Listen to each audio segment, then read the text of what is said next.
오늘 주님이 주시는 갈라디아서 4장의 말씀은 우리에게 자유의 도전을 주고 있습니다. 자유자로 불렀다. 자유해야 된다. 자유롭게 하기 위해서 자유를 주셨다. 이렇게 자유에 대한 말씀을 주시죠. 근데 자유란 무엇일까요?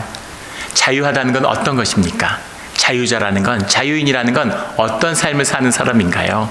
오늘 말씀을 통해서 우리가 신앙 가운데 얻는 이 자유의 비밀을 깨달는 우리 모두가 되기를, 누리는 우리 모두가 되기를 주의 이름으로 축원합니다. 오늘 4장의 말씀의 시작을 보면 어렸을 때 종과 다름이 없어서 1장 말씀에 보면 어렸을 동안에는 종과 다름이 없다. 2절 말씀에는 그 아버지가 정한 때까지 후견인과 청지기 아래에 있나니, 그 아들이 있는데 고대 시대에 아버지들은 전쟁을 나가게 되죠. 전쟁을 나가게 되면 생사를 알 수 없고, 한 번 전쟁을 나가면 몇 년씩 있다 돌아오는 겁니다. 상업을 해도 마찬가지죠. 장사를 하고 배를 타고 나가면 몇 년이 걸리고 또 돌아올 수 있을지 없을지 알 수 없는 겁니다. 그런데 아버지에게 유고 시에 아버지의 모든 유업은, 아버지의 모든 상속은 자식의 것이죠. 근데 자식이 너무 어려요. 그래서 아버지의 유업을 물려받아야 되지만 물려받을 준비가 되어 있지 않은 것입니다. 그럴 때 후견인 또는 청지기를 두어서 그 아래에 두었다라는 거죠. 그래서 그 후견인이 그 아버지의 모든 권리를 자식이 갖고 있지만 자식이 그 권리를 충분히 누리고 행사할 수 없기 때문에 나이가 차기까지, 준비가 될 때까지 후견인이 그 권리를 대신 행사하고 있는 것입니다. 그래서 내 유업이에요. 내 권리예요. 그러나 내 것으로 누리지 못하는 이런 것을 율법과 주님과 교통하는 코이노니아에 빗대서 이야기하고 있는 것이죠. 율법 아래에 있고 우리가 회당 아래에 있었던 것은, 또는 제사와 종교적인 절기 아래에 있었던 것은 우리가 아직 주님을 만날 준비가 되어 있지 못했기 때문에, 하나님의 나라를 유업으로 받고 누릴 수 있는 준비가 되어 있지 못했기 때문에, 그렇기 때문에 우리가 율법 아래에 있었던 것이다 라는 거죠. 그런데 예수 그리스도의 십자가로 말미암아 주님이 우리와 함께 하시는, 주님의 지체를 이루고 예수 그리스도의 보혜사의 성령이 우리와 함께하고 계시는데, 이제는 우리가 우리의 권리를, 상속자의 권리를, 아버지의 유업을 누릴 수 있는 그런 아들로 서야 된다라는 겁니다. 그래서 그 아들의 권리, 아들의 명분이다라고 하는데, 아들의 명분이라고 한 말이 후이오테시안이란 말이에요. 후이오테시안이란 말은 상속입니다. 이제는 상속을 받아야 돼. 이제는 유업을 얻어야 돼. 이제는 그때가 되었어. 하나님을 가까이 누리는데 그 하나님을 이제 우리는 아버지로 만나야 된다라는 거죠. 왜냐하면 아들이니까. 하나님이 아니라 아빠, 아버지다. 6절에 보면 그의 아들의 영을 우리 마음의 가운데 보내사 아빠와 아버지라 부르게 하셨느니라. 예수 그리스도께서 우리 가운데, 주님이 우리 가운데 오셔서 하나님을 아버지라고, 아빠라고 불렀죠.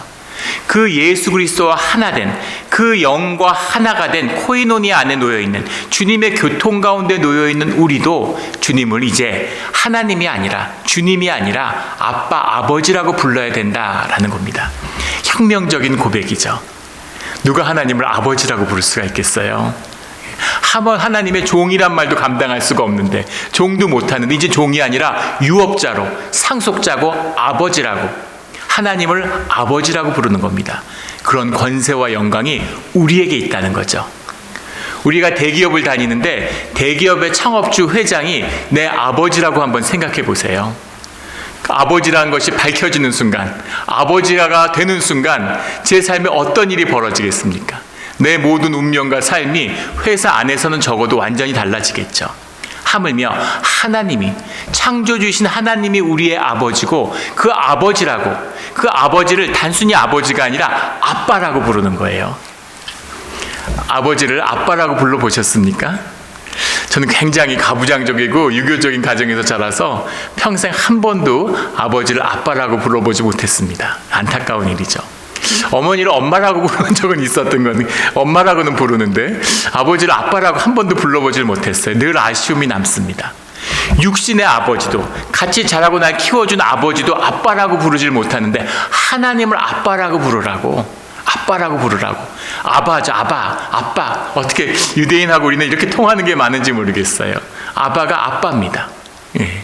친밀하게 부르는, 아버지를 친밀하게 부르는 이름이죠. 주님이 우리에게 알려주셨죠. 주기도문을 통해서 하늘에 계신 우리 아버지, 아버지라고 부르라고, 아버지께 간구하는 아들의 기도를 구하라고 그렇게 말씀하셨어요. 마태복음 14장에 보면, 14장 6절 말씀에 보면 주님이 겟세마네 동산에서, 마지막에 겟세마네 동산에서 기도하실 때 그때 하나님을 아빠, 아버지라고 부릅니다. 주님을 아빠라고 부르는 친밀한 교제 가운데 있는, 교통하고 있는, 통하는 아들의 모습이죠. 그 아들의 모습, 그것이 우리의 모습이 되어야 된다라는 사도 바울의 권면입니다. 너희가 이미 코이노니아를 경험하고 교회를 경험했는데 다시 주님 앞에 벽을 쌓으려고 하느냐, 율법의 굴레를 씌우려고 하느냐, 이런 말씀이죠. 우리 하나님을 아빠라고 부르는 친밀한 교제 가운데 들어가는 우리 모두가 되기를 주의 이름으로 축원합니다. 7절에 가면 아들이면 하나님으로 말미암아 유업을 받을 자니라. 유업자라는 거죠. 하나님 나라를 누리는 유업자가 되었다라는 겁니다. 그래서 그것을 우리가 누리며 살아가는 거죠. 그런데 갈라디아 교회의 교인들이 이것을 잃어버리고 다시 절기를 지키는 유대교의 풍습으로 돌아가려 한다는 겁니다. 더 놀라운 것은, 또 더 안타까운 것은 이들이 이방 유대인도 아니고 심지어 그냥 이방인인데, 헬라인들인데 그들에게 유대인의 풍습을 강요하고 그들에게 할례를 강요하는데 그거에 따라가고 있다는 거예요. 우리 앞선 갈라디아의 말씀에 나눴지만 디도에게 할례를 행하지 않았다고 얘기하죠. 할례를 행할 수도 있어요. 유대인들이 그렇게 요구하니까 외식할 수 있는 겁니다. 할례를 하고 유대인처럼 할 수 있는 것이죠. 그러나 그것은 하나님을 속이는 것이고 신앙의 진실을 속이는 것이라는 거예요. 그 거짓 가운데, 그 종교의 거짓 안에서는 주님이 함께 하실 수 없다라는 겁니다. 그래서 자원하는 심령과 중심의 진실로 주님 앞에 나와야 하는 그 진실한 우리의 모습 가운데 만나게 되는 것은 하나님의 유업을 받은 자, 그 말씀 가운데 주님과 교통하는 코이노니아, 삶의 진실이다라는 거죠. 그것이 교회고, 그것이 우리의 신앙이고, 그것이 믿음의 실제라는 겁니다. 그걸 너희가 맛봤는데 어떻게 율법으로, 교리로 후퇴할 수가 있느냐라고 하는 진실의 고백이죠. 그 고백의 실제를 나누고 있어요. 13절에 가면 내가 처음에 육체의 약함으로 말미암아 너희에게 복음을 전한 것을 너희가 아는지라. 14절에는 나를 하나님의 천사와 같이 또는 그리스도의 예수와 같이 영접하였도다. 이 육체의 연약함이 무엇인가에 대한 이제 여러 가지 논란들이 있죠. 간질이다, 안질이다, 마리화나다, 마리화나라요, 말라리아다, 이제 이런 여러 가지 이야기들이 있습니다. 뭔지는 정확히 몰라요. 6장 말씀에 가면 글씨를 크게 썼다는 걸 통해서 안질이다, 눈이라도 오늘 말씀에 보면 빼주려고 그랬다, 그래서 안질이 아니었겠느냐, 이런 얘기도 하고, 간질이었다, 이런 얘기도 하고. 그런데 말라리아를 앓았다라는 설이 이제 가장 유력하죠. 왜냐하면 버가라는 지역에서, 사도행전 13장의 말씀인데, 버가에서 사역을 하다가 몸이 약해져서 지금 갈라디아로 들어간 겁니다. 근데 버가가 아주 그 말라리아가 성행하는, 저지되고 습지되기 때문에 모기가 많고, 이 시대에는 말라리아가 왜 걸리는지 몰랐던 시대죠. 근데 모기가 창궐하는 곳이었고 말라리아가 창궐하는 것이었는데, 말라리아의 증세가 간질과 흡사한 것이 있다고 해요. 그래서 간질에 대한 오해가 생겼을 것이다. 말라리아를 앓고 있는, 열병을 앓는 그런 상태 속에서 찾아왔던 것이죠. 그런데 그런 바울을 찬사와 같이 예수님을 영접하는 것처럼 영접했다는 거예요. 이것이 코이노니아의 비밀이죠. 능력이 있어서, 무슨 굉장한 사도라서, 무슨 말씀에 무슨 비밀을 가진 자라서가 아니라 주님의 형제이기 때문에 주님의 사랑 안에서 함께 받아들이는, 이 코이노니아의 비밀입니다. 연약함의 비밀이에요. 그래서 주님의 사람들은 연약한 것이죠. 주님의 사람들은 주님이 우리의 삶을 깨서 우리를 연약하게 만드세요. 환도뼈를 꺾어서 우리가 쩔룩쩔룩하고 걷고 다니게 만드십니다. 우리를 연약하게 만드시는데, 연약함 속에서만이 그 삶의 진실이 나누어지고 삶이 하나로 연결되는 거예요. 통함의 비밀은 연약함에 있습니다. 주님이 연약하게 오셨죠. 가장 보잘것없는 갈릴리의 목수의 자식으로 태어나셨어요. 사람들의 눈에 보기에는 사생아처럼 태어나셨습니다. 세상에서 가장 낮은 자리에, 그래서 진실한 사랑을 만나게 되는 거죠. 구름 타고 예루살렘 하늘에서 내려오시면 어떻게 될까요?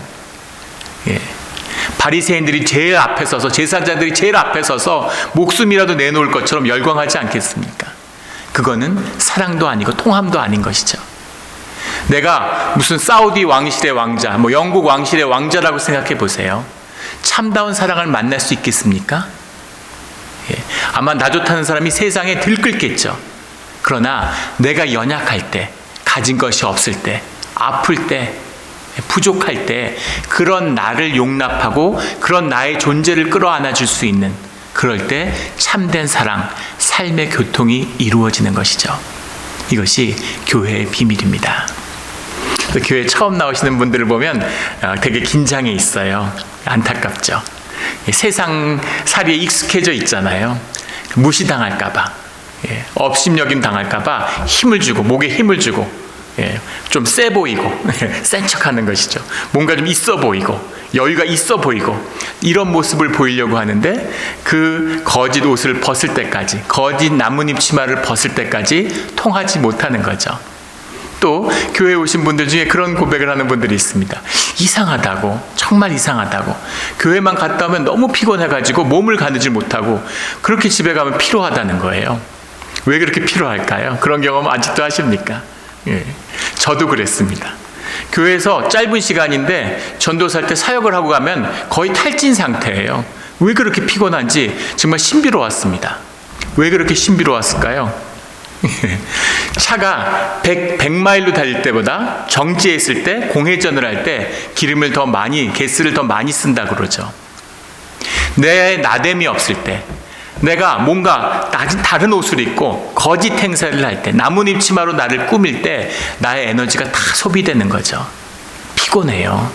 사는 게 피곤하고 힘든 겁니다. 집에 가면 뻗어요. 교회에서도 그런데 세상에서는 어떻겠습니까? 그런 삶을 사니까 열매가 있을 수가 없죠. 연약함, 부족하지만 나의 나됨을 주님이 알고 주님의 용서함을 받고 나의 나됨을 내가 용납했을 때, 내가 나의 연약함을 용서했을 때, 그때 주님과 통하게 되고 사람들과 통하게 되는 겁니다. 이 코이노니아의 통함, 이 연약함의 비밀을 삶으로 누리는 우리 모두가 되기를 주의 이름으로 축원합니다. 연약함이 축복이 되는 것이죠. 연약함이 우리의 강함이 되는 겁니다. 우리가 연약할 때 주님이 우리와 함께 해주시기 때문인 거죠. 할렐루야, 아멘. 그런 주님을 너희가 나누고 경험했다는 겁니다. 19절에 가면 나의 자녀들아 너희 속에 그리스도의 형상을 이루기까지 다시 너희를 위하여 해산하는 수고를 하노니. 또 27절에 가면 남편 있는 자의 자녀보다 많음이라. 또 28절에 가면 약속의 자녀라. 자녀에 대한 비유가 계속 반복되고 있어요. 해산하는, 내가 너희를 위하여 해산하는 수고를 했다. 자녀를 뱃속에 품은 굉장히 깊은 비밀이 들어있죠. 우리 인생을 살다 보면 일생 가운데 풀지 못하는 난제들이 있습니다. 엄마가 좋냐, 아빠가 좋냐, 중국집에 가서 짜장면이냐 짬뽕이냐, 사자와 호랑이가 싸우면 누가 이기느냐, 영원히 풀리지 않은 미스테리들이 있죠. 그런데 엄마가 자식을 낳았는데 키운 정이냐 낳은 정이냐, 이런 질문도 있습니다. 하나됨의 비밀이죠. 자식이 있는데 이건 실험을 통해서 이제 밝혀진 것이죠. 굉장히 흥미로운 실험입니다. 아이가 있는데 DNA를 받은, 엄마로부터 DNA를 받았죠. 근데 그 DNA부터 DNA를 준 난자를 제공한 엄마가 있고, 그 난자를 받아서 배아를 받아서 정자에서 10개월 동안 임신해서 낳은 엄마가 있습니다. 그리고 그 낳은 아이를 20년 동안 키운 엄마가 있어요. 그 아이는 셋 중에 누구를 자신의 엄마라고 무의식적으로 받아들이겠습니까? 누구에게 가장 친밀함을 느끼겠습니까?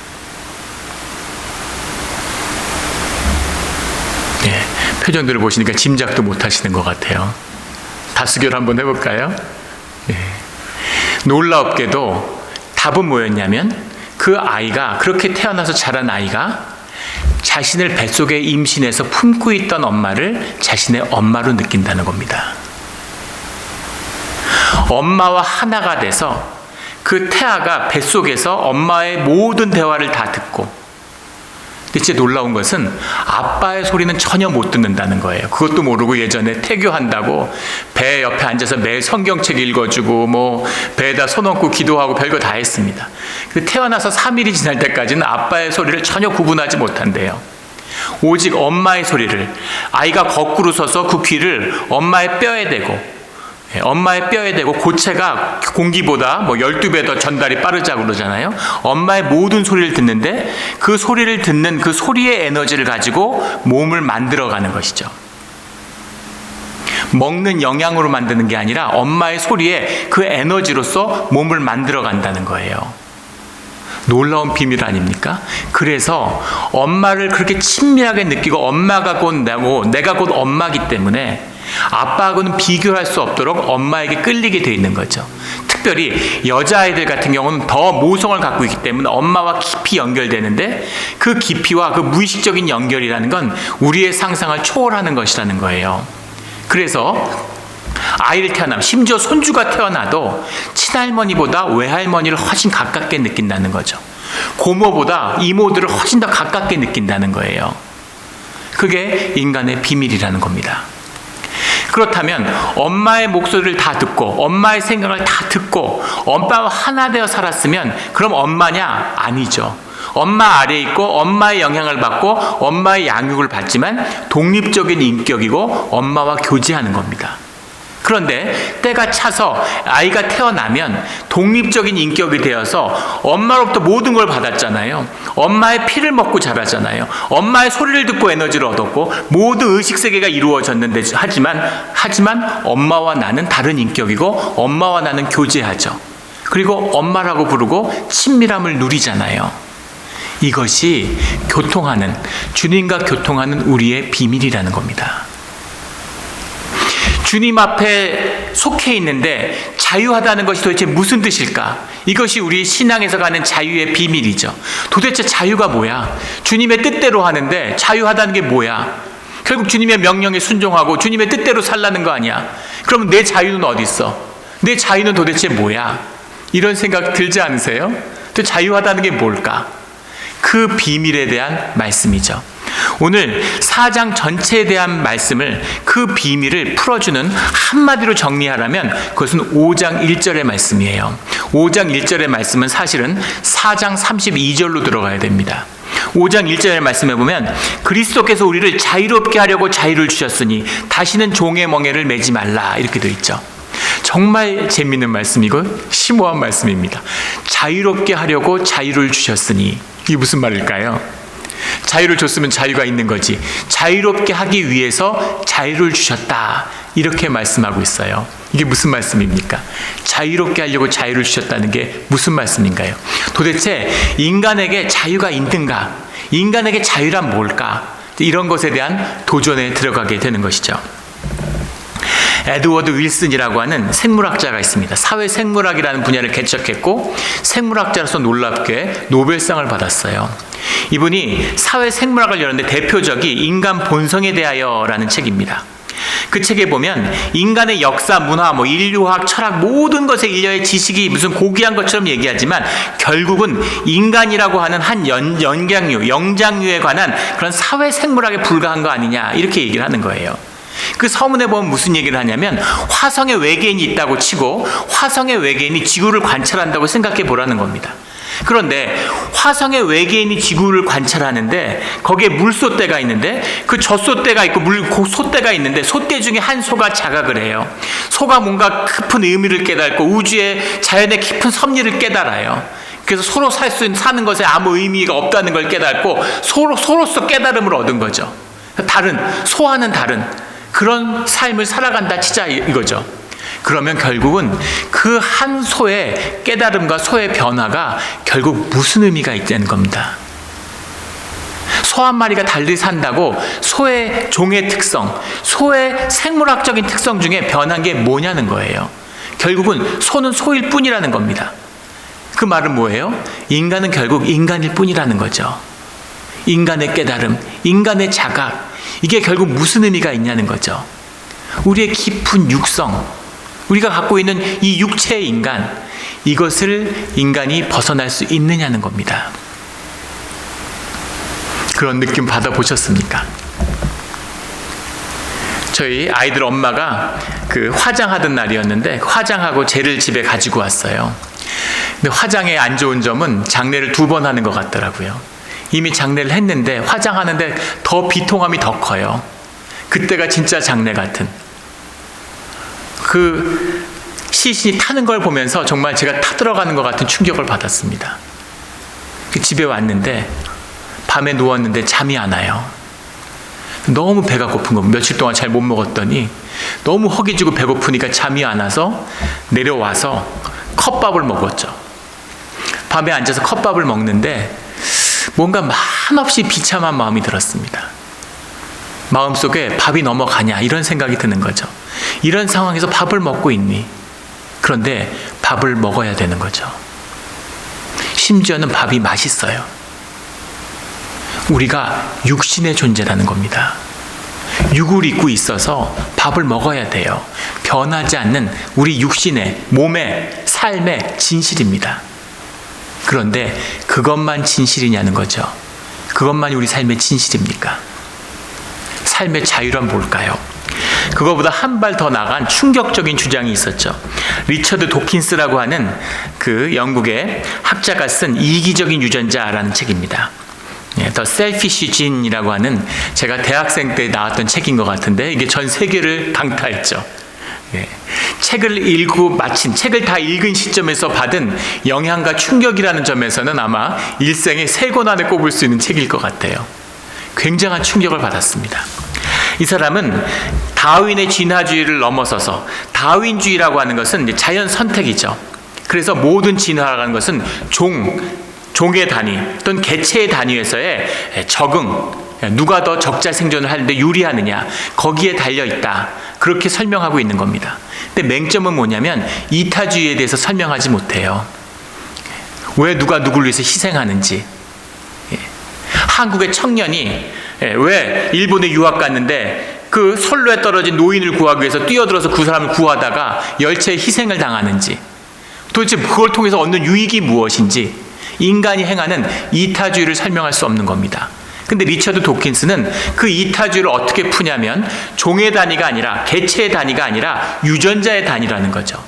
유전자를 퍼뜨리기 위한, 유전자의 자기 복제를 위해서 생물을 기계로 쓰고 있는 것 뿐이라는 겁니다. 그래서 진화의 관점은, 삶의 관점은 사실은 유전자에 있는 것이지 육체에 있는 게 아니야. 육체라는 건 유전자를 담고 있는 기계에 불과해.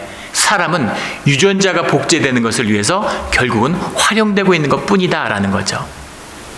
그러면 인생의 삶의 가치와 의미는 다 뭐냐? 이것을, 이 공력을 피하기 위해서였는지 밈이라고 하는, 요즘도 많이 쓰죠. 밈이라는 문화라고 있는데, 문화도 자기 복제를 한다는 겁니다. 흉내내고 모방을 하는데 정신적으로는 밈을 따라가는 거고 육체적으로는 유전자를 따라가는 거야. 엄청난 경로를 일으킨 이기적인 유전자라는 책. 그러면서 이것을 받아들이는 한 생물학자가 그런 이야기를 하죠. 누가 당신은 남을 위해서 희생할 수 있습니까? 라고 얘기하니까 한 유명한 생물학자예요. 자식을 위해서 생명을 희생할 수 있을는지는 모르겠지만 8명의 사촌을 구하기 위해서는 희생할 수 있을지도 모른다, 이렇게 웃으면서 얘기했던 농담 같은 얘기지만, 유전자가 어떻게 효과적으로 번식하느냐, 그걸로 모든 인간의 행위를 풀 수 있다는 겁니다. 그럼에도 불구하고, 그러면 인간은 결국 유전자 기계에 묶여 있는 것이냐, 인간에게 자유라는 건 다 인간의 환상이냐. 근데 마지막에 이런 결론을 내고 있어요.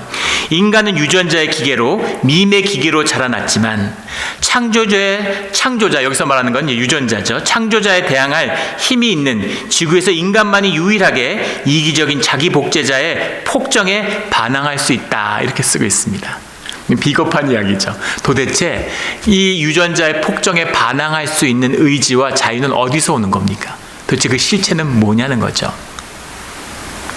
어떤 사람은 자유로운 것을 경제적인 자유, 경제적으로 돈이 있으면 자유해진다고 생각해요. 내가 돈이 있으면 어디든 갈 수 있고, 돈이 있으면 직장 안 다녀도 되고. 그렇습니까? 돈에 묶이고 돈의 지배를 받아서 돈 때문에 꼼짝 못하는, 유전자처럼 돈의 종노릇을 그런 사람도 얼마든지 많이 보죠. 인색하고 돈이 아까워서 쓸 수가 없는. 어떤 사람들은 정신적인 자유를 얘기해요. 어떤 고난과 시련이 있어도 그것을 이겨낼 수 있는, 감옥에 있어도 내가 정신적으로는 자유로울 수 있지, 뭐 그렇게 얘기하는 겁니다. 또 어떤 사람들은 심리적인 자유를 얘기해요. 과거의 상처에 묶여있고 내 삶의 경험에 묶여있고 부정적인 일이 있어도 긍정적으로 생각해서 내 마음속에 그것을 다 좋게 받아들이는 그 자유함을 가질 수 있어 라고 이야기하는 것이죠. 그런데 그 어떤 자유도 문제는 무엇이냐면 모든 것이 다 현상 가운데 묶여있는 것이라는 겁니다. 현상 속의 자유일 뿐이에요. 그 얘기는 뭐냐면 결국은 인간은 현상에 묶여있다는 겁니다. 지옥에 갔는데 내가 마음을 다스리고 지옥이 이거 타는 불 속에 있지만 좋게 생각하자 이러면 평화를 누릴 수 있을까요? 그런 자유가 인간에게 있습니까? 그런 자유는 없어요. 인간이 자유하게 할 수 있는, 우리에게 자유함을 주셔서 자유의지로 선택하게 했는데 우리가 자유하게 되는 것은 무엇이냐는 거죠. 그 자유는 무엇이냐면 하나님과 교통할 때만이 그 자유를 누릴 수 있다는 겁니다.